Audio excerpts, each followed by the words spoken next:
আল্লাহ রাব্বুল আলামিন পাহাড়গুলো কেন দিয়েছেন? ওয়ালকা ফিল আরদি রাওয়াসিয়া আন তামিদা বিকুম ওয়া আনহারান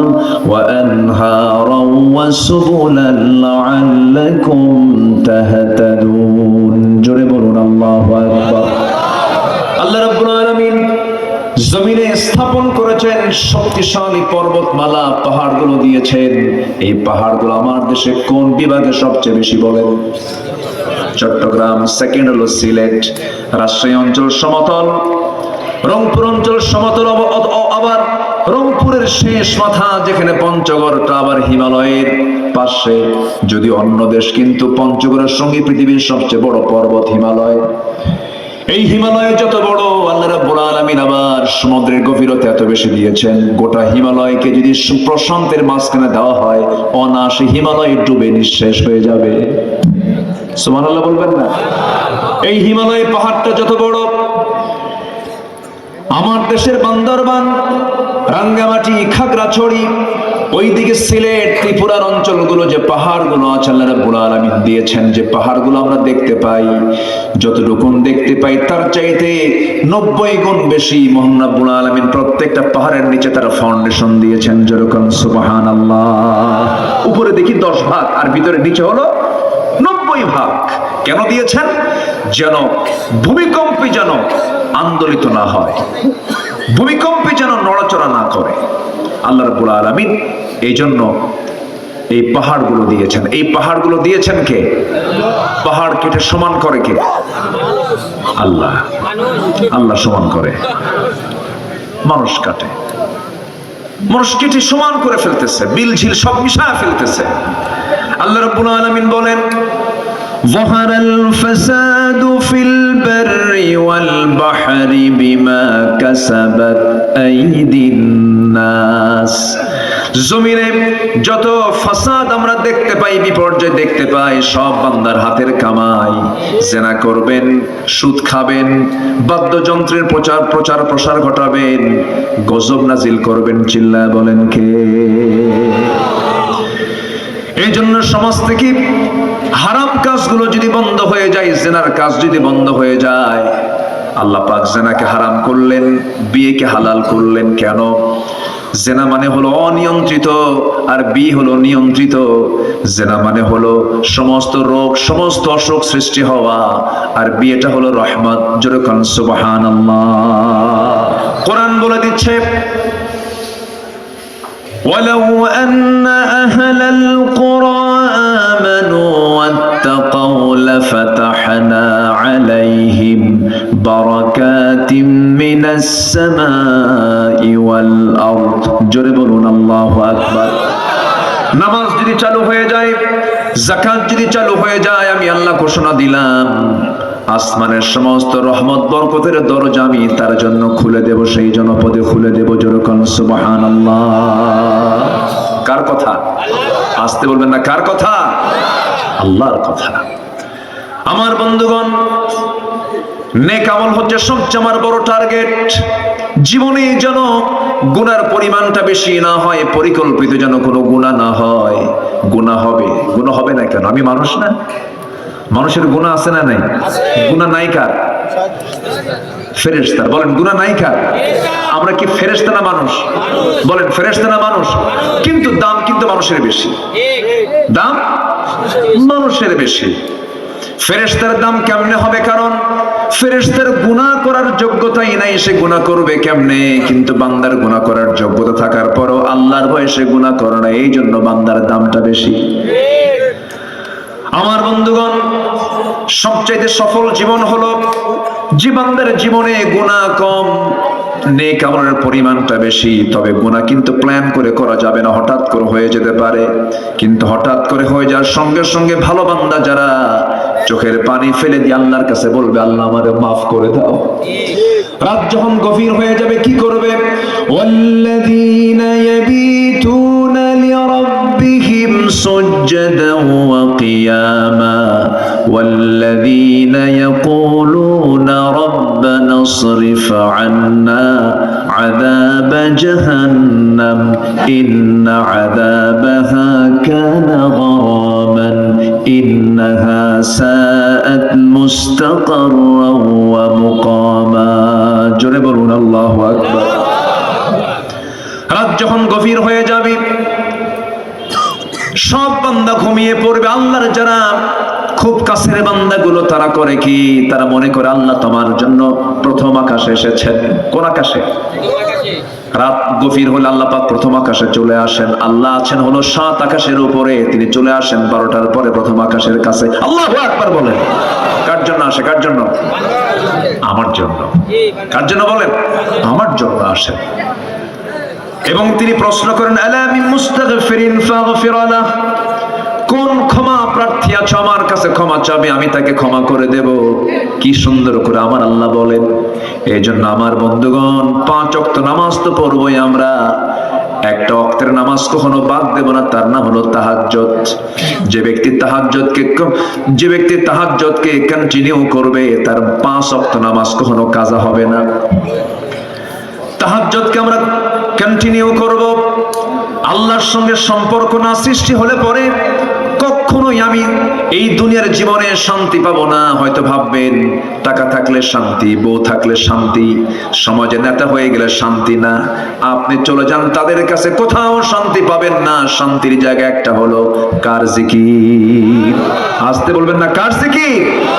আল্লাহ রাব্বুল আলামিন বলেন, ওয়ামান আ'রাদা আন যিকরি ফাইন্না লাহু মাঈশাতান দানকা ওয়া নাহশুরুহু ইয়াওমাল কিয়ামাতি আ'মা ক্বালা রাব্বি লিমা হাশারতানি আ'মা ওয়া ক্বাদ কুনতু বাসীরা। এই আয়াতটা আমাকে দারুণ ভাবে ভাবায়। মাঝে মাঝে আমি অস্থির হয়ে যাই, একটা যখন পড়ি আমার কাছে কেমন যেন লাগে। আল্লাহ পাক খুব শক্ত ভাষায় বলেছেন, আল্লাহ বলছেন, যে বান্দা আমার জিকির থেকে আমাকে স্মরণ না করে, যে বান্দা নিজেকে দূরে রাখবে, আমি তাকে কিয়ামতের দিন আমি তাকে অন্ধ করে তুলবো, আর দুনিয়ার জীবনটা আমি তার জন্য সংকীর্ণ করে দেব। দুনিয়ায় কোনো শান্তি থাকবে না, অশান্তির আগুনে দাউ দাউ করে জ্বলবে। বউ থাকবে শান্তি নাই, টাকা থাকবে শান্তি নাই, পয়সা থাকবে শান্তি নাই, সন্তান থাকবে কাজা খাবে। কি বুঝতেছেন কি আপনারা? অশান্তির আগুনে দাউ দাউ করে জ্বলবে, আমি তার শান্তি উঠায় নেব এবং তাকে কিয়ামতের দিন অন্ধ করে তুলবো। যখন বান্দা বলবে, আল্লাহ আমি তো চক্ষুওয়ালা ছিলাম, আল্লাহ বলবেন, তুই চক্ষুওয়ালা ছিলি, তুই আমাকে দুনিয়ার জিন্দেগিতে যেমন করে ভুলে গেছিস, আজকের দিন ওয়াকাযালিকাল ইয়াউমা তুনসা, আজকের দিনও তোকে আমি ভুলে গেলাম। আল্লাহ যদি সেই দিন ভুলে যান, শুধু বিপদ না মহাবিপদ, শুধু বিপদ না মহাবিপদ, মহাবিপদ হয়ে যাবে। সেই মহাবিপদ থেকে বাঁচার জন্য আমার আল্লাহর জিকিরটা কখনো এক মুহূর্তের জন্য বাদ দেওয়া যাবে না। একজন খলিফার কথা হঠাৎ করে মনে হয়ে গেল। সেই খলিফার নাম হচ্ছে ওমর ফারুক রাদিয়াল্লাহু তাআলা আনহু। কয় নাম্বার খলিফা? বলেন কয় নাম্বার? কয় নাম্বার? 2 নাম্বার খলিফা ছিলেন। বহুদিন আগে, আজ থেকে 20 বছর হবে প্রায়, এক মাহফিলে বললাম, ওমর ফারুককে চিনেন কে? সামনে থেকে একজন দাঁড়ায়, ছোট্ট একটা ছেলে দাঁড়ায় বলল, আমি চিনি। কে? আমাদের বাড়ির দোতলায় ভাড়া থাকে। আমাদের দোতলায় ভাড়া থাকে। এটা কি ভাড়া থাকে ওমর? আমি ছোট্ট ছেলেটাকে বললাম, তুমি 100তে 100 পাইছো, তোমার বুদ্ধি যত দূর, উত্তর তত দূর। এই ওমর তো সেই ওমর নন, অর্ধ জাহানের খলিফা, যার ব্যাপারে মহাত্মা গান্ধী বলেছেন, ভারতের মহাত্মা গান্ধী পর্যন্ত বলতে বাধ্য হয়েছেন, অশান্ত পৃথিবীকে শান্ত করার জন্য মুসলমানদের মতো একজন ওমর দরকার পৃথিবীতে। আল্লাহু আকবার। পৃথিবীর সব স্মরণ মাইনাস হয়ে যাবে। ছেলে আমার আপন না, মেয়ে আমার আপন না, বাপ মা ভাই বোন যা কিছু দেখছি সব এগুলো প্রতারণা। একদিন মরে যাব, সব আমাকে ভুলে যাবে, আমিও সবাইকে ভুলে যাব। পৃথিবীর সবকিছু ভুল, পৃথিবীর সবকিছু মুছে যাবে, কিন্তু যিনি আমাকে কখনো ভুলবেন না, ভুলতে পারেন না, তিনি কখনো আমাকে ছাড়বেনও না, তিনি আমার। চিল্লায় বলুন কে? আমাকে বেশি সবচেয়ে ভালোবাসেন কে? চোখ চালায় দেন কে? কান চালান কে? মুখ চালান কে? হাতটা চালান কে? পাটা চালান কে? এই বডির মধ্যে যে রক্তগুলো আছে, রক্তগুলো সুন্দর করে ছাকায় দেন কিডনি দিয়ে, তিনি আমার কে? মালয়েশিয়া সফর ছিল, এক বন্ধু আমার, নাম মমিন নাম, সালাম দিলাম, বন্ধু কেমন আছো, হাতটা ধরি, দেখি কবজির এখানে একটা মেশিন লাগানো। বললাম বন্ধু এটাকে মেশিন এখানে কেমন যেন করে, কি হয়েছে? সে কেঁদে ফেললো, কেঁদে ফেলে বলছে শত শত কোটি টাকার মালিক আল্লাহ পাক আমাকে বানিয়েছেন, কিন্তু দুটো কিডনি আমার নাই। আমি আল্লাহকে বলি, আল্লাহ সব সম্পদ তুমি আমার থেকে নিয়ে নাও, কিডনি দুইটা ভালো করে দাও। সপ্তাহে তাকে 4 দিন হসপিটালে যেতে হয়, কিডনি ডায়ালিসিস করার জন্য যেতে হয়, ডায়ালিসিস মেশিনে নিতে হয়। রক্তগুলো ডায়ালিসিস না করলে সে মরে যাবে, যা কিডনি করে তা দুনিয়ার মেশিন দিয়ে করতে হয়। দুনিয়ার মেশিন, ডায়ালিসিস মেশিনটার ওজন হলো 100 কেজি। আর আল্লাহ রাব্বুল আলামিন তার চেয়ে উন্নত মানের মেশিন দিয়েছেন আমাদের দেহের মধ্যে দুইটা, একটা দিলেও চলবে, দুটো কিডনি দিয়েছেন। দুটো কিডনির ওজন হলো মাত্র 200-400 গ্রাম, আর ডায়ালিসিস মেশিনের ওজন হলো 100 কেজি। আল্লাহ পাক 200 গ্রামে যা দিয়েছেন, আর বান্দার 100 কেজিতেও তাও নাই। যেরকম সুবহানাল্লাহ। যদি এমনটা হয়ে যেত, যদি এমনটা হতো, আল্লাহ আমাকে দুনিয়া থেকে পাঠায়া দিলেন, যা তুই দুনিয়াতে যা, এরপর আকাশ থেকে 100 কেজি দুইটা কিডনি পাঠায়া দেব, ধানের বস্তা নেব না কিডনির বস্তা নেব?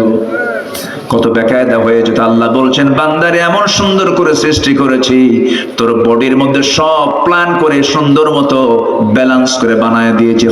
আল্লাযী খালাকাকা ফাসাওয়াকা ফাআদালাক। আল্লাহু আকবার। এই যে চোখ, এই যে কান, এই যে নাক, এই যে গলা, ইএনটি ডাক্তারের কাছে যান নাটোরে, একটা নাকের ডাক্তার, কানের ডাক্তারের কাছে গিয়ে বসেন। ডাক্তার যদি আপনাকে বোঝানো শুরু করে পদ্মা, মেঘনা, যমুনা যত বড়, তার চাইতে বড় আল্লাহ পাক এই চোখ কান নাক বানায় দিয়েছেন। জোরে বলেন সুবহানাল্লাহ। এই চোখের মধ্যে আল্লাহ পাক শুকনা করেছেন না ভিজা করে দিয়েছেন? শুকনা। চোখের পানি আছে না নাই? দেখি এক সময় না সব সময়? সব সময় চোখের পলক পড়ছে, প্রতি মিনিটে 15 থেকে 20 বার, আর পানি পড়ছে। এই পানির পরিমাণটাও লিমিট করেছেন, বেশি হলে রোগ হয়ে যায়, আবার কমও হওয়া যাবে না। আল্লাহ রাব্বুল আলামিন ব্যালেন্স করে চোখের পেছনে মেশিন সেট করেছেন। প্রতিদিন 24 ঘন্টায় বান্দার চোখ থেকে 1 মিলিলিটার চোখ থেকে পানি বের করে দেন। মিঠা পানি না লবণ পানি? লবণ পানি দিয়ে দেন। তাহলে লবণ করার জন্য মেশিন আছে না নাই? আছে। আবার কানের মধ্যে চলে যান, কানের মধ্যে ময়লাগুলো আছে, এই ময়লা কিন্তু সেই ময়লা নয়। সকল কানের ডাক্তাররা কিন্তু এই ময়লাটা সাফ করতে নিষেধ করে। অযথা কানে হাত দিবেন না, আল্লাহ রাব্বুল আলামিন এটা ময়লা দেন নাই। এই জিনিসটা দেওয়ার কারণ হলো কানের ভিতরে রাতের বেলা আপনি ঘুমাতে গেছেন, যদি কোনো হঠাৎ করে কোনো পিঁপড়া পোকামাকড় যদি ঢুকতে নেয়, কানের ময়লাকে আল্লাহ রাব্বুল আলামিন তিক্ত করে দিয়েছেন। চোখের পানিকে লবণ করেছেন, কানের ময়লাকে তিক্ত করে দিয়েছেন। যদি তিতা না হয়ে যদি মিষ্টি হতো, ঘুম পাড়তে না আমরা আপনার পিঁপড়া যেত কানে, পিঁপড়া যেত। কান সাফ করবেন না, ঘুম পারবেন? যদি কোনো পিঁপড়া হঠাৎ করে যদি ভুল করে ঢুকেও যায়, সঙ্গে সঙ্গে যখন দেখে খাবারটা তিতা, না কাম হবে না, বেলাইন চলে আসি, ব্যাক করে। সুবহানাল্লাহ বলবেন না? কানকে সিকিউর করলেন, চোখকে নিরাপত্তা দিয়ে দিলেন, চোখকে হেফাজত করলেন, ভাইরাস থেকে বাঁচার জন্য লবণ দিয়ে দিলেন। ভাইরাস, যেখানে লবণ থাকে সেখানে কোনো ভাইরাস থাকে না, কোনো জীবাণু সেখানে বসবাস করতে পারে না। চোখটা সেফ, কানটা সেফ। এবার আপনি আসেন জিহ্বার কাছে। জিহ্বাটা আল্লাহ রাব্বুল আলামিন জোয়ারের মধ্যে রেখে দিয়েছেন। জোয়ার না ভাটা? জোয়ারে রেখে দিয়েছেন। আপনার সামনে যদি একটা তেঁতুল সামনে রেডি করা হয়, লাফ মেরে বের হয় ভিতর থেকে, একদম মানে কি লালা, কেমনে কেমন করে যায়, কেমন করে চট মেরে চলে যায়। দেখেন এই যে সুন্দর করে চলে যায়। তাহলে এটা কি জোয়ার আল্লাহ পাক দিয়েছেন। দেখেন হয়তো এখন তেঁতুলের কথা কইছি, হয়তো অনেকের বাড়ি বের হওয়া শুরু হয়ে গেছে। কিভাবে আল্লাহ পাক মেশিনগুলোকে সেট করেছেন। তাহলে কানেরটা তিতা, চোখেরটা কি বলে লবণ, আর জিহ্বারটা হলো স্বাদহীন, কোনো স্বাদ নাই। যদি মিষ্টি হতো তাহলে মিষ্টির স্বাদ পেতাম না, যদি টক হতো টকের স্বাদ পেতাম না, যদি এটা ঝাল হতো ঝালের স্বাদ পেতাম না। আল্লাহ পাক এটাকে নিউট্রাল করে স্বাধীন করেছেন। যে খাবারই দেয় ব্রেনে সিগন্যাল দেয় কুসু ভক্তা। কেউ তো সুবহানাল্লাহ বললেন না? এই যে হাজার প্রকারের স্বাদ আল্লাহ রাব্বুল আলামিন জিহ্বার ভিতরে দিলেন। আল্লাহ বলছেন আলাম নাজআল লাহু আইনাইনি ওয়া লিসানান ওয়া শাফাতাইনি ওয়া হাদাইনাহুন নাজদাইন। জোরে বলুন আল্লাহু আকবার। বান্দারে এত কিছু তোরে দিয়ে দিলাম, বান্দা আমার জিকির করবি না কেন? ওমরে ফারুকের কথা মনে হলো, তিনি দুনিয়া থেকে বিদায় নিচ্ছেন, জিকির কাকে বলে একটু বোঝানোর জন্য আমি তার প্রসঙ্গ নিয়ে আসলাম। সারা জীবন তিনি দোয়া করেছেন, আয় রাব্বুল আলামিন আল্লাহুম্মা রযুকনি শাহাদাতান ফি সাবিলিক ওয়াজআল মাউতি ফি বালাদি রাসূলিক। তিনি সারা জীবন দোয়া করেছেন, আল্লাহ তুমি আমাকে শহীদের দরজা দান করো, আর নবীর শহরে তুমি আমার মৃত্যুটা দিয়ে দিও। এই দোয়া তিনি প্রায় করতেন। আল্লাহ রাব্বুল আলামিন তার দোয়াটা কবুল করলেন। যদিও মদিনার প্রেক্ষাপটে সেই সময় মদিনায় কোনো যুদ্ধ হওয়ার সম্ভাবনা ছিল না, কারণ বদর হয়ে গেছে, উহুদ হয়ে গেছে, খন্দক হয়ে গেছে, বড় বড় যুদ্ধ হয়ে গেছে, তিহামা অঞ্চল দখল হয়ে গেছে। এখন যুদ্ধ হলে দেশ বিজয়ে যুদ্ধ হবে, কিন্তু মদিনার আশেপাশে কোনো যুদ্ধ লাগবে না। কিন্তু তিনি দোয়া করতেন, আল্লাহ তুমি আমাকে মদিনায় মৃত্যু দিও, শহীদে মওত দান করো। আল্লাহ পাক তার এই দোয়াটাই কবুল করলেন। তিনি করলেন কি, কোন এক ফজরে তিনি নামাজ পড়তে গেলেন। ওমরে ফারুক নামাজ পড়তেন না পড়াতেন? বলেন, পড়তেন না পড়াতেন? তিনি দেশের নাগরিক ছিলেন না শাসক ছিলেন? তিনি একজন শাসক, তিনি আবার মসজিদের ইমাম। তাহলে মসজিদের ইমাম হবে দুইজন না একজন? বলেন, দুইজন না একজন? যিনি শাসক হবেন তিনি ইমাম হবে। আমার বন্ধুগণ, ওমরে ফারুক রাদিয়াল্লাহু তাআলা আনহু একদিকে শাসক, আরেকদিকে ইমাম। ফজরের নামাজের সময় হয়ে গেছে, তিনি নামাজ পড়াতে যাচ্ছেন। নামাজে দাঁড়িয়েছেন, মুসল্লায় তিনি দাঁড়িয়েছেন, নামাজ শুরু করে দিয়েছেন। প্রথম রাকাত হয়ে গেছে, দ্বিতীয় রাকাতে নামাজ পড়তে নিয়ে হঠাৎ করে রুকুতে গেলেন। এক শত্রু এসে তার ডান দিকে এসে তার পেটের মধ্যে চাকু ঢুকায়া দিল। যখন বিষ মিশ্রিত চাকু যখন ঢুকায় দিয়েছে, বিষাক্ত চাকু যখন ঢুকায় দিয়েছে, তখনও তিনি ধরাশয়ী হন নাই, সতর্ক হয়ে দাঁড়ায় গেছেন। কিন্তু বুঝে ওঠার আগে আবার তাকে ধরে তল পেটে দুটো স্টেপ মেরে দিয়েছে। ভুঁড়ি আংশিক বের হয়ে গেছে ওমরে ফারুক রাদিয়াল্লাহু আনহুর। তিনি আর নিজেকে নিয়ন্ত্রণ করতে পারলেন না। রক্তাক্ত অবস্থায় তিনি মসজিদে নববীর ভিতরে পড়ে গেলেন। যখন তিনি পড়ে গেলেন, এই সময় সেন্স ছিল না, কয়েক ঘন্টা সেন্স ফিরে পেলেন। সকালবেলা হয়ে গেল, চোখটা মিলেই দেখেন তার কলিজার টুকরার সন্তান আব্দুল্লাহর সামনে দাঁড়ানো। আব্দুল্লাহকে দেখে বলছে, আব্দুল্লাহ রে কান্দো কেন? কেঁদো না, আমার জন্য পানি আনো তো। এক গ্লাস পানি আনা হলো। এক গ্লাস পানিটা ওমরে ফারুক দেখেই বলছেন, আব্দুল্লাহ এই পানি কিসের জন্য এনেছো? আপনার পানির জন্য এনেছি, আপনি পান করুন। না রে আব্দুল্লাহ, আমার কোনো তৃষ্ণা নাই, আমার তৃষ্ণা হলো ফজর নামাজ তো হয় নাই, ওযুর পানি নিয়ে এসে দাও। জোরে বলেন সুবহানাল্লাহ। এটার নাম জিকির। এটার নাম কি বলেন? জিকির। ওযুর পানি এনে দাও। ওযুর পানি এনে দেওয়া হলো। কষ্ট করে তিনি ওযু বানালেন। ভুঁড়িটা বের হওয়া, গামছা দিয়ে ভুঁড়িটা বাঁধলেন, গামছা দিয়ে পেটটা বাঁধলেন। নামাজে দাঁড়ায় গেছেন, কিন্তু পারলেন না, মাথা চক্কর মেরে পড়ে গেলেন। শুয়ে ইশারা করে নামাজটা পড়ার পরে বলছে, আব্দুল্লাহ কেঁদো না, কান্দো কেন? তোমার বাবার তো সারা জীবনের দোয়া আজকে কবুল হয়ে যাচ্ছে। তোমার বাবার দোয়া হলো আমি যেন শহীদ হয়ে যেন মদিনায় যেন মারা যাই। আজকে আমি বড় ভাগ্যবান। আমাকে যে আঘাত করেছে সে কোনো মুসলিম নয়, সে একজন অগ্নি পূজক, আবু লুলু মাজুসি। সে আমাকে অ্যাটাক করেছে। আমি একজন অগ্নি পূজকের হাতে শহীদ হয়ে যাচ্ছে। আমি আল্লাহর দরবারে দারুণ কৃতজ্ঞ। আল্লাহ তুমি আমাকে শহীদের কাতারে শামিল করে নিও। আব্দুল্লাহ তুমি আমাকে হাসি মুখে বিদায় করে দাও। এই কথা বলি বলছেন, আব্দুল্লাহ কেন্দো না, কাব্বা আপনার জন্য ডাক্তার নিয়ে আসছি। ডাক্তার সামনে বসে গেলেন। ডাক্তার বসেই বলতেছে, আমিরুল মুমিনিন আপনার জন্য আমি এক গ্লাস দুধ এনেছি, আপনি পান করুন। বিসমিল্লাহ বলে তিনি দুধ পান করলেন, কিন্তু দুধটা পেটের মধ্যে থাকলো না, স্টমাকে রাখতে পারলেন না, কারণ পেটটা ফুটো হয়ে গেছে। ফুটো পেট দিয়ে সব দুধগুলো বাইরে বের হয়ে গেছে। ডাক্তার জিহ্বায় কামড় মেরে বলছেন, ইন্না লিল্লাহ, আমরা কিছুক্ষণের মধ্যে আমরা খলিফাতুল মুসলিমিনকে হারায় ফেলবো, তিনি আর বাঁচবেন না, কোনো উপায় নাই। ওমর ফারুক মুস্কি হাসি মেরে বলছেন, ওরে ডাক্তার তুমি আমাকে বাঁচাবা কেমনে? তুমি তো আমাকে আর বাঁচাতে পারবে না, কারণ নাকের মধ্যে ওমর জান্নাতের ঘ্রাণ পাওয়া শুরু করেছে।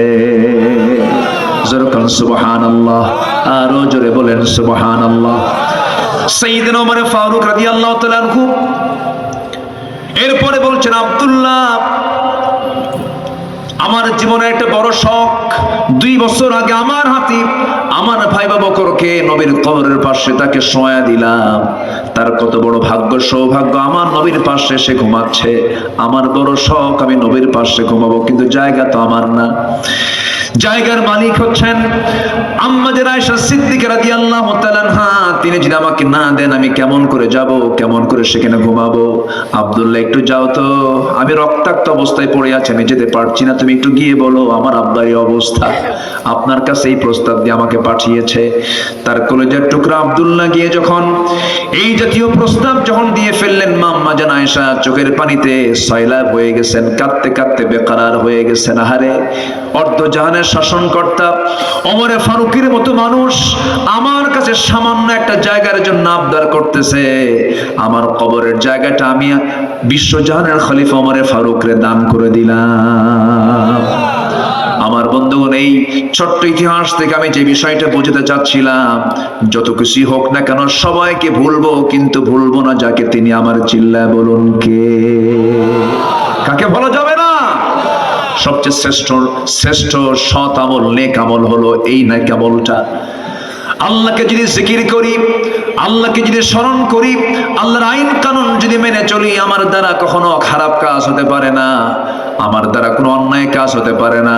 কারণ আমার জীবনের সবচাইতে বড় রাজসাক্ষী যিনি, তিনি আমার কে? আমার অন্তরের খবরটাও রাখেন কে? আল্লাহ তাআলা। কোরআনের আলোকে এই নেক আমলের 10টা শ্রেষ্ঠ ফলাফল একটাও এ পর্যন্ত বলি নাই। নাম্বার 1 একটু শিখে নেই। আল্লাহ রাব্বুল আলামিন বলছেন, যারা সৎকর্ম করে দুনিয়া থেকে বিদায় নেবে তাদের 1 নাম্বার ফলাফল হলো আল্লাহ তাদেরকে ভালোবাসবেন। যেরকম সুবহানাল্লাহ। তাহলে আল্লাহর ভালোবাসা পাওয়ার জন্য কোন আমল লাগবে বলেন? বা বলেন সৎ আমল না বদ আমল? বনের সম্পত্তি মেরে খাওয়া ভালো কাজ না? এই এলাকায় কি বনের সম্পত্তি মেরে খায়? বনের সম্পত্তির উপরে লাগানো ধান, সেই ধান বিক্রি করে ওমরায় যায়। কই যায়? ওমরায় যায়। ওমরায় যায় আজওয়া খেজুর কেনে, জমজম পানি সবকিছু নিয়ে বোনের জন্য আবার 1 ভরি স্বর্ণের চেন দিয়া 2 ভরি স্বর্ণের চেন নিয়ে চলে আসে। ভাবে যে একটু বোনকে দেই, বোন পাবে 1 কোটি টাকার জায়গা। আর বোনের জন্য কিনছে একটা চেন আর আজওয়া খেজুর আর জমজম পানি আনছে। জমজম পানি এনে, আজওয়া খেজুর এনে বাড়িতে ঢোকার সঙ্গে সঙ্গে বোনকে ফোন দিয়ে বলে, বোন কোথায় আছো? তাড়াতাড়ি আসো, আমি তোমার জন্য, আমি তোমাকে দেখার জন্য ব্যাকুল, তাড়াতাড়ি আসো। বোনকে ডেকে আনে, বোনকে পাশে বসায় বলে, বোন আমার, মক্কার যে জায়গায় বসেছি তোমার জন্য দোয়া করেছি, মাতাফে বসেছি দোয়া করেছি, হেরাম বেদে তোয়াফ করেছি দোয়া করেছি, মক্কায় দোয়া করলাম, মদিনায় দোয়া করলাম, তোমার জন্য এই আজওয়া খেজুর আনছি, তোমার জন্য জমজম কূপের পানি আনছি, আর সোনার মদিনা থেকে তোমার জন্য সোনার একটা চেন নিয়ে আসছি। বোন মাথাটা নিচু করে তোমাকে পড়ায় দেই। বোন তো দারুণ খুশি, ভাই আমাকে খুব ভালোবাসে। চেন টেন পড়ায় দিয়া খেজুর আর আজওয়া আর জমজম পানি খাওয়ায় দেবার পাশে বোনকে বসায় বলে, বোন একটা কথা বলবো। কি ভাই বলো? একটা কথা বলবো, রাগ করবো না তো? না, অংশ নিলে কিন্তু ধ্বংস হয়। কত বড় বদমাইশ! এতক্ষণ ধরে সে যে ওমরার প্ল্যানে গেছে ওমরা করতে, এই যাওয়া আসার মূল টার্গেট হলো কি বলেন? বোনে ফাঁকি দেওয়া। ওর হজ কবুল হবে? ওর হজ কবুল হবে? ওর ওমরা কবুল হবে? একটা বিষয় মাথায় রাখবেন, যত কিছুই হোক না কেন কারো হক যেন আমার দ্বারা নষ্ট না হয়। এটা সবচাইতে খারাপ আমল, এটা যেন না হয়। এমনকি আমার কথায় যেন কেউ কষ্ট না পায়, তাহলে আমি তার হক নষ্ট করলাম। এমনকি যার জন্য আমি গীবত করছি তার হক আমি নষ্ট করে ফেললাম। আল্লাহ পাক তাকে মাফ করবেন না। মাফ করবেন কখন?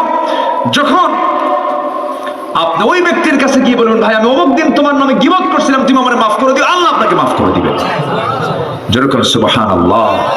এই জন্য হক সম্বলিত কোন অপরাধ নিজের জীবনে বাস্তবায়ন করা যাবে না।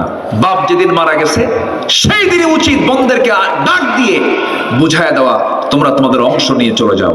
আমার এই ওয়াজের লাইনে অন্তত ভাইরা খুশি না হলো, বোনরা বাস্তব একটা কথা বলছেন। আরো কিছু কোন ভাইরা কিছু বসে আছে নাকি? আচ্ছা, রাগ করলেন নাকি আপনারা? সুদের বিরুদ্ধে কথা বললাম, এটাও তো একটু ডিসফেভার হতে পারে। আবার বনের সম্পদ বুঝা দিতে বললাম। নেক আমল, তো আজকে আমার সাবজেক্ট হচ্ছে নেক আমল। তো নেক আমল করতে গেলে যেটা বদ আমল, এগুলো খুঁজে বের করার দরকার আছে না নাই? এই কথাগুলো শুধু আপনি শুনছেন না, এই কথাগুলো এখানে প্রায় অনেকগুলো চ্যানেল আসছে। এমনকি এখানে যতগুলো চ্যানেল আসছে, অনেক 2-4টে টেলিভিশনে এতগুলো চ্যানেলে এত প্রচার হবে না। এই অনুষ্ঠানটা, এই প্রোগ্রামটা হয়তো আগামী 3-4 দিনের মধ্যে কোটি কোটি মানুষের কাছে আমার এই আলোচনাগুলো চলে যাবে। সম্মানিত ভাইরা, নেক আমল আমার আপনার জন্য সবচেয়ে বড় পুঁজি। এই পুঁজিটা আমরা অবশ্যই মরার আগে কামাই করব না মরার পরে? মরার আগে। আমার বন্ধুগণ, নেক আমল করলে কি হবে? 1 নাম্বার, আমরা আল্লাহর ভালোবাসার প্রিয় পাত্র হয়ে যাব। মহান রব্বুল আলামিন সুন্দর করে বলছেন, ওয়া আনফিকু ফি সাবিলিল্লাহ ওয়া লা তুলকু বিআইদিকুম ইলা তাহলুকা ওয়া আহসিনু ইন্নাল্লাহা ইউহিব্বুল মুহসিনিন। জোরে বলুন আল্লাহু আকবার। আমার বন্ধুগণ, নাম্বার 1 চলে গেল। নাম্বার 2 হলো, নেক আমল করলে পরে অফুরন্ত নিয়ামতে পরিপূর্ণ জান্নাত আল্লাহ পাক আমাকে আপনাকে দিবেন। ওয়াবাশশিরিল্লাযীনা আমানু ওয়া আমিলুস সালিহাতি আন্না লাহুম জান্নাতিন তাজরি মিন তাহতিহাল আনহার। জোরে বলুন আল্লাহু আকবার। আল্লাহ রাব্বুল আলামিন যেখানে জান্নাতের বর্ণনা করেছেন, সেখানে জান্নাতের নহরের কথা বলেছেন। জান্নাতের মধ্যে 4টা ঝর্ণা থাকবে। কয়টা ঝর্ণা বলেন? 4টা ঝর্ণা। মধুর ঝর্ণা, মধুর ঝর্ণা থাকবে, দুধের ঝর্ণা থাকবে, শরাবের ঝর্ণা থাকবে, পানির ঝর্ণা থাকবে। কিন্তু দুনিয়ার পানি পান করলে পরে মানুষ মরে যায়। দুনিয়ার পানি, দুনিয়ার শরাব, দুনিয়ার মধু, দুনিয়ার দুধ পান করলে পরে মানুষ দিনে দিনে বুড়ো হয়ে যায়। কিন্তু জান্নাতের যদি মধু, জান্নাতের যদি পানি, জান্নাতের যদি দুধ যদি কোনো বান্দা একবার পান করে, সে কোনোদিন আর জীবনে কোনোদিন মরবেও না, বুড়াও হবে না। যেরকম সুবহানাল্লাহ। কি খাবার আল্লাহ পাক রেখে দিয়েছেন। সবাই কি খাবেন না এগুলো? ইনশাআল্লাহ। পান করবেন না? ইনশাআল্লাহ। নামাজ না পড়ে? বলেন বলেন, নামাজ না পড়ে? নামাজ পড়ে। হ্যাঁ, দুঃখ লাগে জানেন। আচ্ছা বলুন তো, ব্রহ্মপুরের মসজিদে, আমি ব্রহ্মপুরকে আগে ধরি, ব্রহ্মপুরের মসজিদে কোন ওয়াক্তে সবচেয়ে মুসল্লি কম পাওয়া যায়? বলেন, আপনারা বলেন একটু। ফজরে। থামেন, ফজরে সবচেয়ে কম। বাড়িতে মানুষ বেশি থাকে, বেশিরভাগ মানুষ থাকে কোন সময় বাড়িতে বলেন তো? ওই ফজরে। কি করে? মেরাজে যায়, মেরাজে যায়, ঘুমায়। দুঃখ, এটা কষ্ট। কিন্তু আমি কিন্তু খুব দিলে ধাক্কা দিলাম। আমি আর কিভাবে বুঝাবো বলেন? দিলে ধাক্কা দিলাম। 64,000 গ্রামের দিকে তাকান আপনি। পাতিলের ভাত সিদ্ধ হয়েছে কিনা, চাউল সিদ্ধ হয়েছে কিনা, গোটা পাতিল চেক করতে হয় না? একটা চেক করলে হয়ে যায়। একটা চিপলি পাতিলের ভাতের চিত্র বোঝা যায়। ঠিক একটা গ্রামকে চিপলেই গোটা দেশের চিত্র ভেসে ওঠে। গোটা মসজিদ, গোটা দেশের মসজিদগুলো ফজরের সময় কান্দে কান্দে, মুসল্লি নাই। কি ঠিক কিনা? মুসল্লি নাই। 5 জন বুড়া যায়। কয়জন? 5 জন বুড়া যায়। যখন বুড়া চাচাকে বলা হয়, চাচা আপনি মসজিদে আসছেন, আপনি তো বুড়া মানুষ, মাসুর না আসলে তো হতো। বাবা আমিও আসতাম না, বুড়ি নাই তো এই জন্য আসছে। বাস্তব, এটা বাস্তব। যেদিন ব্রহ্মপুর আপনার গ্রামের ফজরের মসজিদের মুসল্লি, ফজর নামাজের মুসল্লি জোহর, আসর, মাগরিব, এশার চাইতে বেশি হবে, আমি হলফ করে বলে যাচ্ছি, সেই দিন থেকে আপনার গ্রামে কোনো চুরি, জেনা, মদ, নেশা, আকাম কুকাম সব বন্ধ হয়ে যাবে। তাহলে একটা ডিউটি আমরা আজকে এখান থেকে নিয়ে যাই, সেটা হলো গ্রামে ফজরের মসজিদ আমরা মুসল্লি দিয়ে মসজিদ ভরায় ফেলবো। সিদ্ধান্ত কি নেওয়া যায়? সিদ্ধান্ত কি নেওয়া যায়? আপনার গ্রাম ফজরের মসজিদে, আপনার গ্রামের মসজিদ ফজরে মুসল্লিতে ভরে যাক, সবাইকে চান? কারা কারা চান দেখি, কারা কারা চান?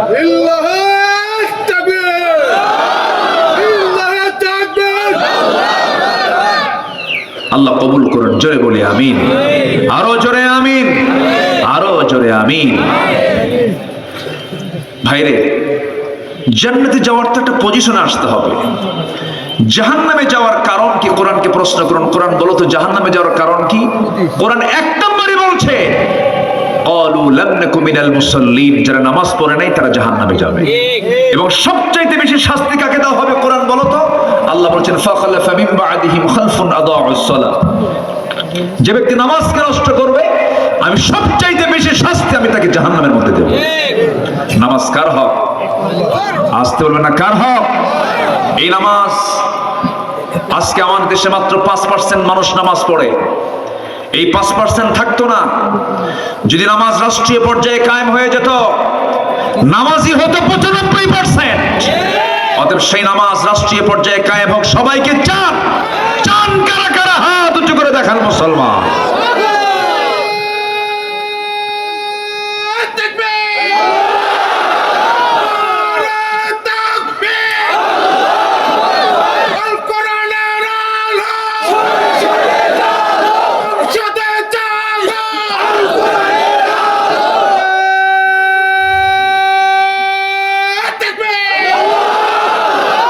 আল্লাহ কবুল করুন, জোরে বলি আমিন। নামাজ পড়তে হবে। আমরা জানি আমরা আমাদের আমল নিয়ে জান্নাত পাবো না, কিন্তু একটা লেভেল তো আছে। নামাজই পড়ে না বান্দা, আল্লাহ তাকে মাফ করবে কেমনে বলে? বউটাকে নিয়ে গোটা দুনিয়া দেখায়, হুন্ডায় তোলে। আছে না এরকম কিছু বদমাইশ? আছে না বদমাইশ? আছে। নিজের বউ এমন ভাবে সাজায়, মাথা থেকে পা পর্যন্ত, মাথার চুল লাল, ঠোঁটের লিপস্টিক দিয়া লাল, শাড়ি একখান লাল, আরো 15 হুন্ডায় তুললো। ছেলের মাথার চুল কেমন জানেন? এইদিকে চুল নাই, পিছনে চুল নাই, মাথার উপরে দক্ষিণ তালপট্টির দিক। এই ডিজাইন পাইছো কোথায় বাবা? বলে যে বুঝবেন না হুজুর, এগুলো আধুনিক হালচাল। কার ডিজাইন? কে মেসি? তুমি কি নেইমার? তুমি কি কুত্তা? মাথার চুল ঠিক আছে না? হাতে একখান বালাও পরে, কানের দুলও পরে, কোমরে বেল্টের তালা, প্যান্ট এমন পরে টান মারলে খুলে পড়ে। নাভির উপরে হচ্ছে প্যান্ট পরার নিয়ম, সেই নাভির নিচে এত নিচে সীমান্ত বর্ডার, যে কোনো মুহূর্তে অ্যাক্সিডেন্ট করতে পারে। এই হচ্ছে প্যান্টের দশা। আর প্যান্ট নতুন কিনে আনে হাঁটু ফাটা। কি ফাটা? আচ্ছা বলেন তো, মানে ফাটা প্যান্টের দাম বেশি না ভালো প্যান্টের দাম বেশি? ফাটা প্যান্টের দাম 8000 আর ভালো প্যান্টের দাম 800 টাকা। কি রুচি! রুচির কি পছন্দ হয়েছে আজকে? যা যে নামাজি হবে না সেই প্যান্ট পরে। রাগ করতেছেন নাকি? যুবকরা শুধু চরিত্র সুন্দর করো, চোখের পর্দা করো, চোখের পর্দা। মা বোরকা পরে আছেন আপনি, আর সারা রাত ধরে আপনি মোবাইল দেখতেছেন, পর পুরুষকে দেখতেছেন। আপনার ভূমিকা হলো মাথায় টুপি আছে কিন্তু পরনে লুঙ্গি নাই। কি রাগ করতেছেন নাকি আপনারা? বলেন তো, বোরকা আগে দরকার না চোখের পর্দা আগে দরকার? চোখ, চোখ, চোখ, চোখ। এই দুনিয়ার সবচেয়ে এখন বড় গুনাহ কি দিয়া বলেন? গোটা দুনিয়ার মানুষ এখন কিসের দিকে তাকায় আছে? স্মার্টফোনের দিকে। গুনাহ করাচ্ছে। ফোন যদি আপনাকে চালায়, আপনার ফোন ব্যবহার করা হারাম। আপনি ফোনকে চালাবেন জায়েজ, কিন্তু ফোন আপনাকে চালায়, ওই ফোন ব্যবহার করার দরকারই নেই। কি আমার কথা কি একমত? আপনারা একমত? এই কথা কি বলার দরকার আছে? যুবকরা এগুলো করো না। তুমি লুকায় লুকায় কি করো? কেউ দেখে না। কে দেখেন? আল্লাহ দেখেন। তুমি ভাবতেছো আমি লুকায় লুকায় দেখতেছি। পর্নোগ্রাফিতে আসক্ত হইও না, তোমার ফ্রন্টাল সেলগুলো সব নষ্ট হয়ে যাবে, যৌবন ধ্বংস হয়ে যাবে। বাস্তবতার সঙ্গে এগুলোর কোনো মিল নাই, এগুলোর দিকে যাবা না। আমার বন্ধুগণ, ছোট্ট ছোট্ট বাচ্চাদের হাতে মোবাইল দিয়ে দেয় মা, গেমস গুলো দেখায়, খেলাগুলো দেখায় আর খাওয়ায়। এই ফোন কত ধ্বংস করে দিয়েছে পরিবার। কার বউ কে নিয়ে শুয়ে থাকে? কি ঠিক কিনা বলেন? লাইন ধরবো একটা, কার লাইন? আর মোবাইলের মধ্যে কত Line, Messenger, imo Line, WhatsApp, Viber, Instagram, Kurigram, কি ঠিক আছে না? সব লাইন বাদ, আল্লাহর লাইনকে ধরতে হবে।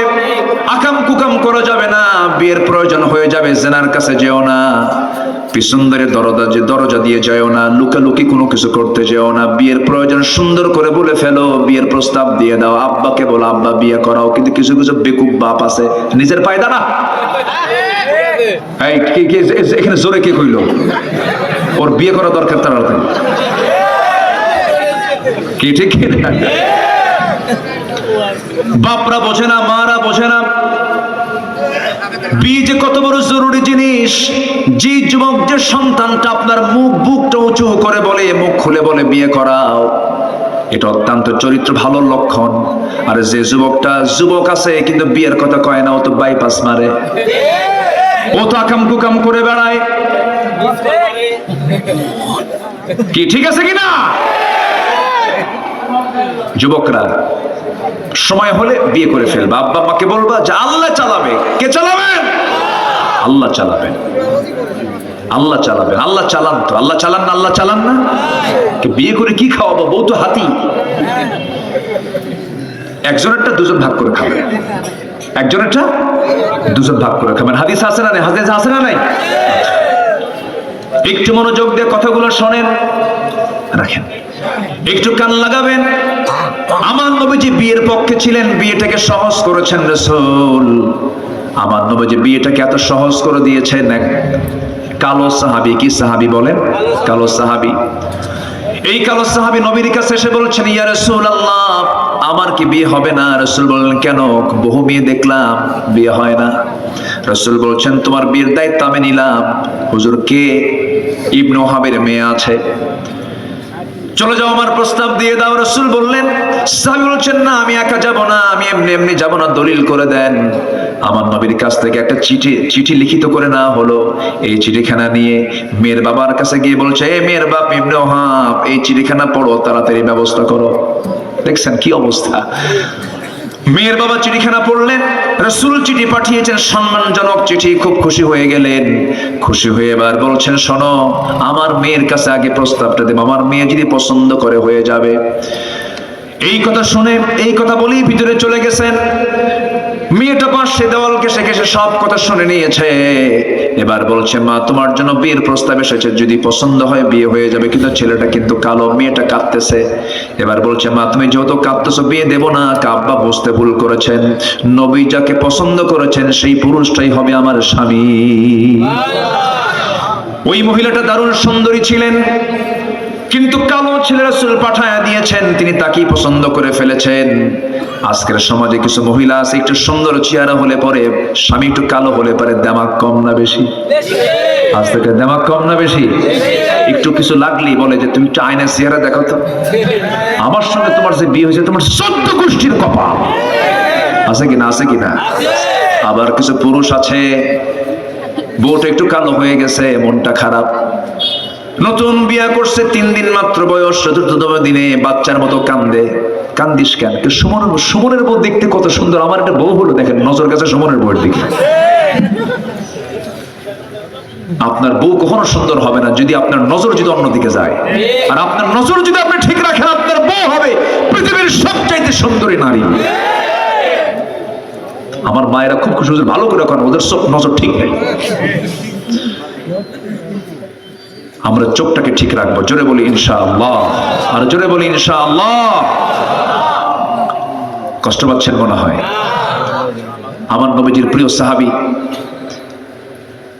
বাইরে দাঁড়ায় আছেন, মীর বাপ এসে বলতেছে, এই সাদ, তোমার কপাল খুলে গেছে, আমার মেয়ে রাজি, আমিও রাজি। আবু সাদ সালমি বলছেন, আমিও তো রাজি। নবীর কাছে গিয়ে বলছে, হুজুর আজকে সফল, সব কিছু ওকে, বিয়েটা পড়ায় দেন। কে টাকা আছে? কে না তো। কে টাকা না থাকলে বিয়ে করবা কেমন? হুজুর টাকার দায়িত্ব দিলে আমার বিয়ে হবে না, অতএব সব যখন আপনি খুলেন, টাকাটা আপনি দেন, বিয়ে আমি করি। যেরকম সুবহানাল্লাহ। চিন্তা করে দেখেন, রাসূল বিয়েটাকে কত ইজি করে দিয়েছেন। নিজের মেয়ে ফাতিমা, বিশ্বনবী রাষ্ট্রনায়ক মুহাম্মদ সাল্লাল্লাহু আলাইহি ওয়াসাল্লাম তার নিজের মেয়েকে বিয়ে দিচ্ছেন। একটা জামাই ছিল ধনী, কে বলেন তো? যেটা ধনী জামাই ওসমান। এটা এমন ধনী, একদিন রাসূলের কাছে এসে বলতেছে, হুজুর আমার আর ভাল লাগে না, কেন? আপনি দোয়া করেন তো আমার সম্পদ যেন কমে যায়।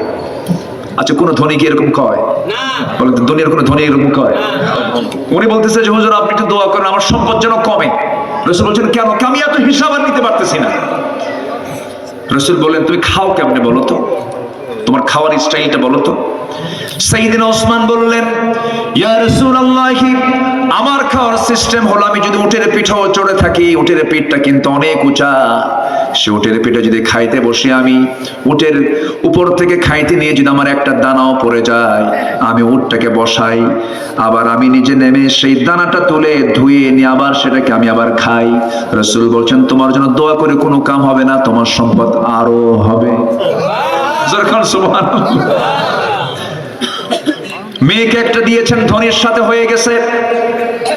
সবচেয়ে কাছের মেয়ে, সবচেয়ে অত্যন্ত আদরের দুলালি ফাতিমার জন্য বিয়ের প্রস্তাব আসলো।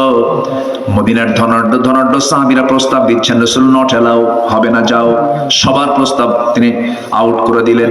এবার যার ঘর নাই, বাড়ি নাই, টাকা নাই, পয়সা নাই, নবীর কাছে এসে সামনে আস্তে করে বসে আছেন। রাসূল বলছেন, আলী বসে বসে কি চিন্তা করো, কিছু বলবা নাকি? হুজুর কি বলবো, লজ্জা লাগে। তুমি কি বিয়া করবা নাকি? দিলে করব। হুজুর খান সুবহানাল্লাহ, দিলে করব। তোমার কি কিছু আছে নাকি? যা আছে আমার হাতের সাথে, কোথায়? এই যে তরবারি, এই যে ঢাল, আর কিচ্ছু নাই। ইয়া রাসূলুল্লাহ, আমার নবীজি বলছেন তরবারি লাগবে যুদ্ধ করার জন্য, ঢাল ছাড়াও যুদ্ধ হয়, ঢালটা বেঁচে আসো। বিশ্ব নবী তার সবচেয়ে কাছের মেয়েকে বিয়ে দিচ্ছেন। ঢাল বিক্রি করার টাকা দিয়ে মহরণার টাকা নির্ধারণ করবেন। ঢাল বিক্রি করতে গেছেন, ঢাল বিক্রি করতে গিয়ে কোনো কাস্টমার পান নাই, সামনে দাঁড়ায় আছেন সকালবেলা ওসমান রাদিয়াল্লাহু তাআলা আনহু। আলী তুমি কেন আসছো? ঢাল বিক্রি করব। কেন? বিয়া কার সাথে? আপনার শালীর সাথে। সুবহানাল্লাহ বলবেন। খুব খুশি হলেন, দাও। ঢালটা নিলেন, টাকাটা দিলেন। কিছুক্ষণ পর কিছু দূর যেতে না যেতেই বলছেন, আলী এদিকে আসো, যোদ্ধার হাতে কি ঢাল না থাকলে মানায় নাকি? ঢালটা তোমাকে দিলাম আর টাকাও তোমাকে আমি দান করে দিলাম, যাও। চলে গেছেন, নবীর কাছে গিয়ে দাঁড়ায় আছেন, ঢালটা হাতে আছে। রাসূল বলছেন, আলী মনে হয় ঢালটা বিক্রি হয় নাই। হুজুর ঢাল তো বিক্রি হয়েছে। তাহলে ঢাল হাতে কেন? হুজুর আমাকে ঢালটা উপহার দিয়েছে, আবার টাকাও পাইছে, ঢালও পাইছে। কে? ওসমান। লোক আর খুঁজে পাও নাই। যখন সুবহানাল্লাহ, বিক্রিটা অন্য কারো কাছে করো, আমি জামাইকে বলতে পারলাম না, তার আগে তুমি ঢোল পিটাই আসলা। আল্লাহু আকবার। রাসূল কত সহজ করে দিয়েছেন। একটা অনড়ম্বরপূর্ণ বিয়ে, কোনো খরচ নাই, কিচ্ছু নাই।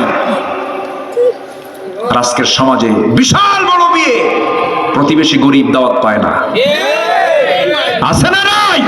ওগুলো জানোয়ার, ওগুলো জানোয়ার, ওগুলো। আজকে আমি ভালো কাজ কি এগুলো বুঝাচ্ছি, এই জন্য এগুলো কথাগুলো আসতেছে।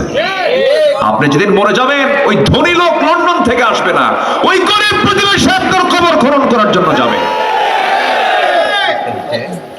গরিবের দাওয়াত দেয় না, কিছু দিতে পারবে না। বিয়েতে নেবেন কেন আপনি? বিয়েতে কিসের উপর ডবল নেবেন আপনি? যে বিয়ের টার্গেট থাকে আমি খরচ তুলবো, ওই ওলিমা করার দরকার নাই। ঠিক আছে কিনা বলেন? হিসাব করে যে খরচ কত, উঠবে কত, দেখছেন? আছে কিনা, আছে কিনা, আছে কিনা, আছে কিনা? উচিত কি জানেন? বিয়ের অনুষ্ঠান যারা করবে, কার্ডে লেখা উচিত বিশেষ দ্রষ্টব্য। বিয়ের অনুষ্ঠানে আসবেন, ওলিমাতে আসবেন, বিশেষ দ্রষ্টব্য, কিচ্ছু টোকন নিয়ে আসবেন না, সব অনুষ্ঠান বন্ধ হয়ে যাবে। হ্যাঁ, কার মন খারাপ হবে? ও আচ্ছা আচ্ছা, না না, এটাই বরকত। এটা কি বলেন? এটা কি বলেন? বরকত। রাগ করতেছেন নাকি আপনারা? আলোচনা চালাই, কষ্ট হচ্ছে নাকি আপনাদের? ওমরে কি বলে, আমার নবীজির সামনে আলী বলছেন, আলী বিয়ে হয়ে যাবে। ভিতরে গিয়ে বলছেন, মা আমি একটা ছেলে ঠিক করছি, তুমি কি পছন্দ? আপনার পছন্দ আমার পছন্দ। আল্লাহু আকবার বলে। আর এখনকার মেয়ের বাপরা বলতে পারে, কাব্বা তুমি বোঝো কিছু? ছেলে কি করে? মুখে দাঁড়িয়ে আছে, বাবা শিক্ষিত, ভালো, পরহেজগার, নামাজ পড়ে। কাব্বা দাঁড়িয়ে আছে, ও তো চাচা, হিসাব ক্লিয়ার। কাকে পছন্দ মা বলো? কাব্য। ওই জায়গায় একটা ছেলে আছে, মাথার চুলগুলো খুব সুন্দর, কি সুন্দর স্টাইলিস্ট, খুব ভালো। কেমন? ওই যে ওই মার্কা চুল, হাঁটু ফাটা প্যান্ট। আব্বা মাঝে মাঝে একটু বোতল খায়, বোতল আছে না নাই? ইয়াবাখোর, গাঁজাখোরকে পছন্দ হয়, ঠিক কিনা? যুবকরা, চরিত্র সুন্দর করো, ভালো বউ পাবা। আর চরিত্র কুত্তার মতো করবা, জানোয়ার একটা আসবে তোমার কাছে। রাগ করতেছ? এগুলি দরকার কথা, এগুলি প্রয়োজন। জীবনটাকে সুন্দর করে সাজাবো, জোরে বলি ইনশাআল্লাহ। নবীজি মেয়েকে বিয়ে দিলেন, বিয়ে দিয়ে বলছেন, মা স্বামীর ঘরে যাচ্ছ, মৃত্যুর দিন পর্যন্ত একটা নালিশ যেন আমার কানে না আসে, যাও। আর এখনকার মেয়ের বাপরা কি কয়? তুই যা, কিছু হলে খেলে ফোন দিবি, খাইয়া ফালাম। এরকম আছে না? এরকম বাপ আছে? শান্তি হবে? শান্তি হবে? হবে না। স্বামীর দোষ ধরা জায়েজ নাই, আবার বইয়ের দোষ ধরাও জায়েজ নাই। দুজনের দোষ দুজন ধরবে, কিন্তু কাউকে বলা যাবে না, কাউকে বলা যাবে না। এরকম বেকুব কিছু আছে না পুরুষ? বেকুব কিছু মহিলাও আছে না নাই? বলেন, ঢোল পিটে বেড়ায়। এগুলো করবেন না। নিজেদের সমস্যা নিজেরা সমাধান করবেন। আপনি এবং স্ত্রী, আপনারা দুজন একটা পৃথিবী, একটা পৃথিবী সুন্দর করে মিলায়া নেবেন। আলহামদুলিল্লাহ বলেন। ফাতিমা রাদিয়াল্লাহু আনহা নামাজ পড়ছেন একদিন নবীর সামনে বসে বসে। রাসূল বলছেন, ফাতিমা বসে বসে নামাজ পড়ো কেন, কম বয়সী? কাব্বা, আপনারা বলেছেন স্বামীর বিরুদ্ধে কোনো নালিশ দেওয়া যাবে না। আমার জামাটার পিছনে ছেঁড়া, তালিযুক্ত। আপনি যদি দেখেন আপনার মন খারাপ হতে পারে, এই জন্য বসে বসে তালি দেখাবো না, এই জন্য বসে বসে নামাজ পড়তেছি। আল্লাহ তুমি আমার এলাকার মাদেরকে কবুল করো, জোরে বলি আল্লাহুম্মা আমিন। আমার মা বোনদেরকে দাদির মতো বানায় দাও। আমার দাদিরা ভালোই ছিল তো, আমার দাদিরা ভালো ছিল না? আমার দাদিরা ঘুম থেকে উঠতো ফজরে, আর এখন ভাবির ওঠে ঘুম থেকে 11টার দিকে। সব উল্টা পাল্টা, সারা রাত ধরে ওই যে কি দেখে কিরণমালা। আমার বন্ধুগণ, ওই সাহাবী নবীর কাছে আসলেন। রাসূল বলছেন, সাদ চিন্তা করো না, তোমার বিয়ের ব্যবস্থা হয়ে যাচ্ছে, তোমার বিয়ের সব ফয়সালা করে দিচ্ছি আমি। 200-400 দিরহাম দুজন সাহাবীর কাছ থেকে নিয়ে বলেন, বাজার করে আসো। বাজার করতে গেছেন, বাজার করা শুরু করেছেন, এমন সময় তার কানে সংবাদ আসলো, সাদ তুমি বিয়ের বাজার করতে আসছে, তুমি কি জানো যুদ্ধের ডাক কিন্তু আসছে। সঙ্গে সঙ্গে সাদ করলেন কি, বিয়ের বাজার বন্ধ করে তিনি যুদ্ধের বাজার করলেন, ঘোড়া কিনলেন, তরবারি কিনলেন, যুদ্ধে চলে গেলেন, শাহাদত বরণ করলেন। বিয়ার হলো না।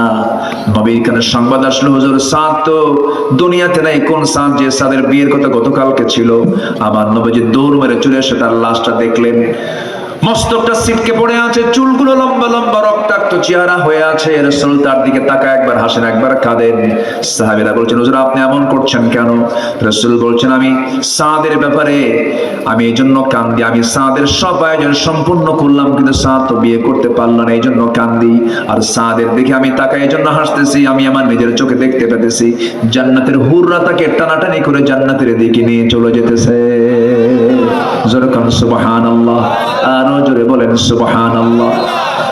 আমার ভাইরা, কথার তো কোনো থা নাই, বহুদিকে কথা চলে যায়। সবচেয়ে বড় বিষয় হলো আমার জীবন থেকে হারাম কাজগুলোকে আমরা মাইনাস করব, হালাল কাজগুলোকে ইনক্লুড করব, হারাম কাজগুলোকে মাইনাস করে ফেলবো। ভালোবাসবেন কে? আল্লাহ। ভালোবাসবেন কে? আমরা কি জিনার পক্ষে না বিয়ের পক্ষে? সুদের পক্ষে না যাকাতের পক্ষে? বলেন বলেন বলেন, কিসের পক্ষে? যাকাতের পক্ষে। বেনামাজ না নামাজ? বেনামাজ না নামাজ? সুদ না যাকাত? ভালো কাজের দিকে আমরা নিজেকে প্রস্তুত করে ফেলবো। আল্লাহ সৎকর্মের ফলাফল হলো 10টা, 2টা চলে গেল। সৎকর্মের মাধ্যমে গুনাহ মাফ হয়ে যায়। গুনাহ কি হয়ে যায়? মাফ হয়ে যায়। নাম্বার 4 হলো আল্লাহর তরফ থেকে পবিত্র জীবনের সুসংবাদ হয়। পবিত্র জীবন কাকে বলে? পবিত্র জীবন তো তার যে জীবনকে আল্লাহ রাব্বুল আলামিন জান্নাতের জন্য প্রস্তুত করেছেন। জোরে বলেন সুবহানাল্লাহ। মান আমিলা সালিহাম মিন যাকারিন আও উনসা ওয়া হুয়া মুমিনুন ফালানুহয়িয়ান্নাহু হায়াতান তাইয়্যিবাহ। জোরে বলুন আল্লাহু আকবার। নাম্বার 5 হলো মহান আল্লাহর রহমত প্রাপ্তির সুসংবাদ। নেক আমল করলে পরে আল্লাহ পাক রহমত দিয়ে ধন্য করবেন। আমরা কি হিসাব দিয়ে জান্নাত পাবো নাকি? হিসাব দিয়ে জান্নাত পাবো? রহমত দরকার কার? কার রহমত দরকার? আল্লাহর রহমত দরকার। একটা ছোট্ট ইতিহাস মনে পড়ে গেল। আমার নবী ইতিহাসটা সাহাবা একরামের সামনে একদিন বলছিলেন। সাহাবীদেরকে বলেন, ও সাহাবীরা বলবো নাকি? হুজুর বলেন। রাসূল বলছেন, বনি ইসরাইল যুগে 3 যুবক তারা কোন এক সফরে বের হলো। হঠাৎ করে তাদের সামনে বিশাল বড় ঝড় শুরু হয়ে গেল। সেই ঝড়ের কবলে পড়ে গেছেন এই 3 যুবক। পাহাড়ি এক গর্তের মধ্যে গিয়ে তারা আশ্রয় নিল। পাহাড়ি ঢলটা এত তীব্র থেকে তীব্রতর হলো যে উপর থেকে একটা বড় পাথর এসে ওই গুহার মুখে আটকে গেল। গুহার মুখে আটকার সঙ্গে সঙ্গে পাথরটা এত বড়, নড়ার কোনো কায়দা নাই, মরা ছাড়া কোনো উপায় নাই। ওই সময় 3 যুবক আল্লাহর দরবারে 3 দিক হয়ে রোনাজারি করতে করতে বেকারার হয়ে যাচ্ছেন। রাসূল বললেন, এক যুবক দোয়া করে, আল্লাহ আমার কাছে একজন লেবার কাজ করতে এসেছিল সকাল থেকে সন্ধ্যা পর্যন্ত, কিন্তু আমি তাকে তার পেমেন্টটা দিতে পারি নাই। বহুদিন পরে সে আমার কাছে আসলো, আমি তার টাকাটা আমি ফেলে রাখি নাই, তার টাকা দিয়ে একটা ছাগল কিনেছি। ছাগল পাল হয়ে গেছে, অনেকদিন পর আসার পর আমি তাকে টাকা না দিয়ে আমি তাকে ছাগল পালটাই দিয়ে দিয়েছি। আমানত রক্ষা করেছে। আল্লাহ এই ওসিলায় তুমি আমাকে এই বিপদ থেকে বাঁচাও। ওই পাহাড়ের গুহার মুখ থেকে পাথর কিছুটা সরে গেল। জোরে কান সুবহানাল্লাহ। আরেক যুবক দোয়া করে, আল্লাহ চাচাতো বোনের ঘরে ঢুকেছি, আমি জিনা করব। চাচাতো বোন আমাকে প্রস্তাব দিয়েছে, আমি তার প্রস্তাবের সম্মতি দিয়েছি, কিন্তু হঠাৎ করে চাচাতো বোনের আমি যখন রুমে ঢুকে তার 2 উরুর মাঝখানে বসেছি, জিনা করব। এমন সময় বোনটা আমাকে স্মরণ করে দিল, ও ভাই জিনার কাজে লিপ্ত হয়েও না, আল্লাহ কিন্তু দেখছেন। ওই আল্লাহ রাব্বুল আলামিন হালালটাও ক্লিয়ার করেছেন, আবার হারামটাও ক্লিয়ার করেছেন। কোনটা হালাল কোনটা হারাম? আল হালালু বাইয়িনুল হারামু বাইয়িন। যেরকম বিয়েটা হালাল, বিয়েটা কি বলেন? হালাল। আবার জিনাটা কি বলেন? বলেন বলেন। ব্যবসাটা কি? সুদটা কি? আল্লাহ রাব্বুল আলামিন বলছেন, আহাল্লাল্লাহুল বাই'a ওয়া হারামার রিবা। আমি আল্লাহ রাব্বুল আলামিন ব্যবসাকে হালাল করেছি আর সুদকে করে দিয়েছি হারাম। আল্লাহ পাক এটা ক্লিয়ার করে দিয়েছেন, কিন্তু বান্দা কয় ব্যবসা, সুদ তো ব্যবসার মতোই। দেখেন, ও আবার উল্টা যুক্তি দেয়, সুদ তো ব্যবসার মতোই। কিন্তু সুদ কখনো ব্যবসার মতো হবে না, ব্যবসা কখনো সুদের মতো হবে না। সুদকে আল্লাহ রাব্বুল আলামিন এত জঘন্য হিসাবে বান্দার সামনে প্রেজেন্ট করেছেন। সুদের সর্বনিম্ন গুনাহ হলো নিজের মার সঙ্গে জিনা করা। যেরকম নাউযুবিল্লাহ। আমার ওয়াজে কিন্তু আজকে খুব একটা মজা পাবেন না। হালাল হারাম নিয়ে আলোচনা শুরু হচ্ছে, তো কেউ উঠবেন না, যিনি উঠবেন ভাববো ওটাই সুদ খায়। একটু বসে থাকেন। আমরা জান্নাত পেতে চাইলে আমাদেরকে খারাপ কাজগুলো ছাড়তে হবে, আর নেক আমল করলে তার 10টা ফলাফল আল্লাহ দিয়ে দিবেন। যেরকম সুবহানাল্লাহ। আমার বন্ধুগণ, একটু কান লাগাবেন, মনোযোগ দিয়ে শুনবেন। জিনাকে আল্লাহ রাব্বুল আলামিন হারাম করেছেন কেন? জিনা হলে পরে সমাজে সুস্থ না অসুস্থ? সমাজ অসুস্থ হয়ে পড়বে, মানুষ রোগী হয়ে যাবে। এই যে নতুন নতুন রোগের প্রাদুর্ভাব, কোভিড-19 চলে গেল, গোটা পৃথিবী অচল হয়ে থাকলো, এটার মূল কারণ হলো জিনা। মাঝখানে কোন এক শুক্রবারে ভূমিকম্প হয়ে গেছে সমাজে। জিনা বাড়লে পরে ভূমিকম্প বাড়ে। হয়েছে না? ভূমিকম্প হয়েছে না? কোন বেলা হয়েছে? রাত্রিবেলা না দিনের বেলা? দিনের বেলা, শুক্রবারে জুমার একটু আগ দিয়ে হয়েছে। সেদিন ঢাকার যে চিত্র ছিল, ঢাকা নগরীর ধানমন্ডি, বাড়িধারা, গুলশান, জুএইচএস অভিজাত এলাকার কোন হাইরাইজ বিল্ডিং এর কোন ফ্ল্যাটে কোনো মানুষ ছিল না। শুধু কয়েক সেকেন্ড একটা ঢেউ দিয়েছেন, একটা ধাক্কা মেরেছেন, এক ধাক্কায় সব মারছে দৌড়। জুতা পায়ে না খালি পায়ে? আজ থেকে জুতা পায়ে না খালি পায়ে? গায়ে মনে হয় কাপড় চোপড় ছিল, শার্ট প্যান্ট, গেঞ্জি, বড় জোর একটা লুঙ্গি, মারছে দৌড়। সব ভিআইপি রাস্তায় দাঁড়ায় হয়ে গেছে ভিআইপি ফকির। ভিআইপি কি? ফকির।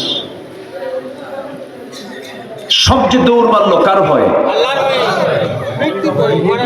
আল্লাহর ভয়ে? কি কয় এটা? আল্লাহর ভয়ে? মরার ভয়ে? মরার ভয়ে চলে গেছে।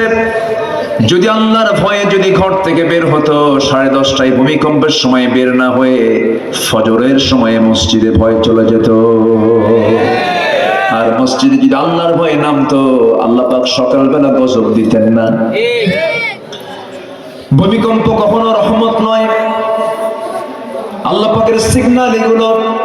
আল্লাহ রাব্বুল আলামিন ভূমিকম্প কেন দিয়েছেন, কি জন্য দেন? এই ভূমিকম্প থেকে বাঁচার জন্য আল্লাহ রাব্বুল আলামিন পাহাড় দিয়েছেন। এই পাহাড়গুলো যদি না দিতেন তাহলে ভূমিকম্প হয়ে সমস্ত কিছু চৌচির হয়ে যেত, সবকিছু ওলটপালট হয়ে যেত। আল্লাহ রাব্বুল আলামিন হালালটাও ক্লিয়ার করেছেন, আবার হারামটাও ক্লিয়ার করেছেন। কোনটা হালাল কোনটা হারাম? আল হালালু বাইয়িনুল হারামু বাইয়িন। যেরকম বিয়েটা হালাল, বিয়েটা কি বলেন? হালাল। আবার জিনাটা কি বলেন? বলেন বলেন। ব্যবসাটা কি? সুদটা কি? আল্লাহ রাব্বুল আলামিন বলেছেন আহাল্লাল্লাহুল বাই'a ওয়া হারামার রিবা। আমি আল্লাহ রাব্বুল আলামিন ব্যবসাকে হালাল করেছি আর সুদকে করে দিয়েছি হারাম। আল্লাহ পাক এটা ক্লিয়ার করে দিয়েছেন। কিন্তু বান্দা কয় ব্যবসা, সুদ তো ব্যবসার মতোই। দেখেন ও আবার উল্টা যুক্তি দেয়, সুদ তো ব্যবসার মতোই। কিন্তু সুদ কখনো ব্যবসার মতো হবে না, ব্যবসা কখনো সুদের মতো হবে না। সুদকে আল্লাহ রাব্বুল আলামিন এত জঘন্য হিসাবে বান্দার সামনে প্রেজেন্ট করেছেন। সুদের সর্বনিম্ন গুনাহ হলো নিজের মার সঙ্গে জিনা করা। যেরকম নাউযুবিল্লাহ। আমার ওয়াজে কিন্তু আজকে খুব একটা মজা পাবেন না। হালাল হারাম নিয়ে আলোচনা শুরু হচ্ছে তো কেউ উঠবেন না, যিনি উঠবেন ভাববো ওটাই সুদ খায়। একটু বসে থাকেন। আমরা জান্নাত পেতে চাইলে আমাদেরকে খারাপ কাজগুলো ছাড়তে হবে, আর নেক আমল করলে তার 10টা ফলাফল আল্লাহ দিয়ে দিবেন। যেরকম সুবহানাল্লাহ। আমার বন্ধুগণ একটু কান লাগাবেন, মনোযোগ দিয়ে শুনবেন। জিনাকে আল্লাহ রাব্বুল আলামিন হারাম করেছেন কেন? জিনা হলে পরে সমাজে সুস্থ না অসুস্থ? সমাজ অসুস্থ হয়ে পড়বে, মানুষ রোগী হয়ে যাবে। এই যে নতুন নতুন রোগের প্রাদুর্ভাব, কোভিড-19 চলে গেল, গোটা পৃথিবী অচল হয়ে থাকলো, এটার মূল কারণ হলো জিনা। মাঝখানে কোন এক শুক্রবারে ভূমিকম্প হয়ে গেছে সমাজে। জিনা বাড়লে পরে ভূমিকম্প বাড়ে। হয়েছে না? ভূমিকম্প হয়েছে না? কোন বেলা হয়েছে? রাত্রিবেলা না দিনের বেলা? দিনের বেলা শুক্রবারে জুমার একটু আগ দিয়ে হয়েছে। সেদিন ঢাকার যে চিত্র ছিল, ঢাকা নগরীর ধানমন্ডি, বাড়িধারা, গুলশান, জুএইচএস অভিজাত এলাকার কোন হাইরাইজ বিল্ডিং এর কোন ফ্ল্যাটে কোনো মানুষ ছিল না। শুধু কয়েক সেকেন্ড একটা ঢেউ দিয়েছেন, একটা ধাক্কা মেরেছেন। এক ধাক্কায় সব মারছে দৌড়। জুতা পায়ে না খালি পায়ে? আস্তে করে। জুতা পায়ে না খালি পায়ে? গায়ে মনে হয় কাপড় চোপড় ছিল, শার্ট প্যান্ট, গেঞ্জি, বড় জোর একটা লুঙ্গি। মারছে দৌড়। সব ভিআইপি রাস্তায় দাঁড়ায় হয়ে গেছে ভিআইপি ফকির। ভিআইপি কি? ফকির। সব যে দৌড় মারলো কার ভয়ে? আল্লাহর ভয়ে? কি কয় এটা? আল্লাহর ভয়ে? মরার ভয়ে? মরার ভয়ে চলে গেছে। যদি আল্লাহর ভয়ে যদি ঘর থেকে বের হতো 10:30টায় ভূমিকম্পের সময় বের না হয়ে ফজরের সময়ে মসজিদে ভয়ে চলে যেত। আর মসজিদে যদি আল্লাহর ভয়ে নামতো আল্লাহ পাক সকালবেলা গজব দিতেন না। ভূমিকম্প কখনো রহমত নয়, আল্লাহ পাকের সিগন্যাল এগুলো। আল্লাহ রাব্বুল আলামিন ভূমিকম্প কেন দিয়েছেন, কি জন্য দেন? এই ভূমিকম্প থেকে বাঁচার জন্য আল্লাহ রাব্বুল আলামিন পাহাড় দিয়েছেন। এই পাহাড়গুলো যদি না দিতেন তাহলে ভূমিকম্প হয়ে সমস্ত কিছু চৌচির হয়ে যেত, সবকিছু ওলটপালট হয়ে যেত। আল্লাহ রাব্বুল আলামিন হালালটাও ক্লিয়ার করেছেন, আবার হারামটাও ক্লিয়ার করেছেন, কোনটা হালাল কোনটা হারাম। আল হালালু বাইয়িনুল হারামু বাইয়িন। যেরকম বিয়েটা হালাল, বিয়েটা কি বলেন? হালাল। আবার জিনাটা কি বলেন? বলেন বলেন। ব্যবসাটা কি? সুদটা কি? আল্লাহ রাব্বুল আলামিন বলেছেন আহাল্লাল্লাহুল বাই'a ওয়া হাররামার রিবা। আমি আল্লাহ রাব্বুল আলামিন ব্যবসাকে হালাল করেছি আর সুদকে করে দিয়েছি হারাম। আল্লাহ পাক এটা ক্লিয়ার করে দিয়েছেন, কিন্তু বান্দা কয় ব্যবসা, সুদ তো ব্যবসার মতোই। দেখেন, ও আবার উল্টা যুক্তি দেয়, সুদ তো ব্যবসার মতোই। কিন্তু সুদ কখনো ব্যবসার মতো হবে না, ব্যবসা কখনো সুদের মতো হবে না। সুদকে আল্লাহ রাব্বুল আলামিন এত জঘন্য হিসাবে বান্দার সামনে প্রেজেন্ট করেছেন। সুদের সর্বনিম্ন গুনাহ হলো নিজের মার সঙ্গে জিনা করা। যেরকম নাউযুবিল্লাহ। আমার ওয়াজে কিন্তু আজকে খুব একটা মজা পাবেন না। হালাল হারাম নিয়ে আলোচনা শুরু হচ্ছে তো কেউ উঠবেন না, যিনি উঠবেন ভাববো ওটাই সুদ খায়। একটু বসে থাকেন। আমরা জান্নাত পেতে চাইলে আমাদেরকে খারাপ কাজগুলো ছাড়তে হবে, আর নেক আমল করলে তার 10টা ফলাফল আল্লাহ দিয়ে দিবেন। যেরকম সুবহানাল্লাহ। আমার বন্ধুগণ, একটু কান লাগাবেন, মনোযোগ দিয়ে শুনবেন। জিনাকে আল্লাহ রাব্বুল আলামিন হারাম করেছেন কেন? জিনা হলে পরে সমাজে সুস্থ না অসুস্থ? সমাজ অসুস্থ হয়ে পড়বে, মানুষ রোগী হয়ে যাবে। এই যে নতুন নতুন রোগের প্রাদুর্ভাব, কোভিড-19 চলে গেল, গোটা পৃথিবী অচল হয়ে থাকলো, এটার মূল কারণ হলো জিনা। মাঝখানে কোন এক শুক্রবারে ভূমিকম্প হয়ে গেছে সমাজে। জিনা বাড়লে পরে ভূমিকম্প বাড়ে। হয়েছে না? ভূমিকম্প হয়েছে না? কোন বেলা হয়েছে? রাত্রিবেলা না দিনের বেলা? দিনের বেলা, শুক্রবারে জুমার একটু আগ দিয়ে হয়েছে। সেদিন ঢাকার যে চিত্র ছিল, ঢাকা নগরীর ধানমন্ডি, বাড়িধারা, গুলশান, জুএইচএস অভিজাত এলাকার কোন হাইরাইজ বিল্ডিং এর কোন ফ্ল্যাটে কোনো মানুষ ছিল না। শুধু কয়েক সেকেন্ড একটা ঢেউ দিয়েছেন, একটা ধাক্কা মেরেছেন, এক ধাক্কায় সব মারছে। তো জুতো পায়ে না খালি পায়ে? আজ থেকে জুতো পায়ে না খালি পায়ে? গায়ে মনে হয় কাপড় চোপড় ছিল, শার্ট প্যান্ট, গেঞ্জি, বড় জোর একটা লুঙ্গি। মারছে দৌড়। সব ভিআইপি রাস্তায় দাঁড়ায় হয়ে গেছে ভিআইপি ফকির। ভিআইপি কি? ফকির। সব যে দৌড় মারলো কার ভয়ে? আল্লাহর ভয়ে। কি কয় এটা? আল্লাহর ভয়ে? মরার ভয়ে। মরার ভয়ে চলে গেছে। যদি আল্লাহর ভয়ে যদি ঘর থেকে বের হতো 10:30টায় ভূমিকম্পের সময় বের না হয়ে ফজরের সময়ে মসজিদে ভয়ে চলে যেত। আর মসজিদে যদি আল্লাহর ভয়ে নামতো, আল্লাহ পাক সকালবেলা গজব দিতেন না। ভূমিকম্প কখনো রহমত নয়, আল্লাহ পাকের সিগন্যাল এগুলো। আল্লাহ রাব্বুল আলামিন ভূমিকম্প কেন দিয়েছেন, কি জন্য দেন? এই ভূমিকম্প থেকে বাঁচার জন্য আল্লাহ রাব্বুল আলামিন পাহাড় দিয়েছেন। এই পাহাড়গুলো যদি না দিতেন তাহলে ভূমিকম্প হয়ে সমস্ত কিছু চৌচির হয়ে যেত, সবকিছু ওলটপালট হয়ে যেত।